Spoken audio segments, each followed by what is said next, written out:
The gentlewoman from New York, Ms. Tenney, is recognized. I yield myself as much time as I may consume. Mr. Speaker, it is an honor for me to represent New York's 22nd Congressional District, which is home to generations of Burmese refugees, dating back to the first family arriving in the early 2000s, and where nearly 5,000 Burmese refugees reside.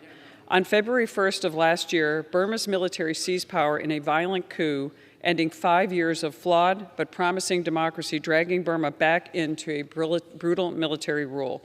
Over the last year, the world has watched in horror as the military targeted innocent Burmese men, women, and children. The latest estimates indicate that over 1,700 people have been murdered and more than 13,000 arrested by the junta. In the face of this violence and repression, the resilience of the people of Burma is no less than inspiring.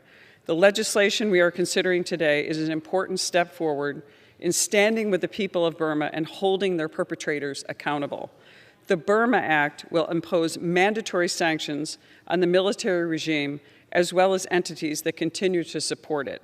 While the White House has begun to take steps to reimpose sanctions, the sanctions regime that the former Democratic administration prematurely lifted, it is time that the Burmese military is again sanctioned as a matter of law, especially now that the United States has finally recognized that their crimes against the Rohingya amount to genocide.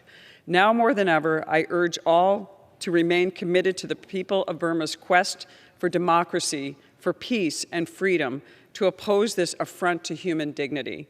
I thank Chairman Meeks and Congressman Chabot for their championing this legislation, and I urge my colleagues to support this measure. And with that, I reserve the balance of my time. The gentlewoman reserves. The gentleman from New York, Mr. Meeks, is recognized. Mr. Speaker, I don't think I have any witnesses at this time, so I reserve the balance of my time. The gentleman reserved. The gentlewoman from New York, Ms. Tenney, is recognized. Again, I will yield myself such time as I may consume. Mr. Speaker, America stands with free people against dictators and despots. It's part of our values, and it's an important signal to the world that the United States stands firm against autocrats, whether in Burma or Russia. Last Friday, China's Foreign Minister Wang Yi showed the world how true this is. He met with his counterpart from the Burmese junta regime and said that the Chinese Communist Party would back the Tatmadaw no matter how the situation changes. We are at a critical point in history. Authoritarian regimes like China are partnering with their autocratic allies around the world to make the globe less free, to undermine human dignity and individual freedom, and to oppress those who stand up and have the courage to speak out as the Burmese people have. It is sickening, and it is one more reason why this legislation is so timely. It is critical that America stands united in supporting the people of Burma and championing their fundamental human rights in the face of military oppression.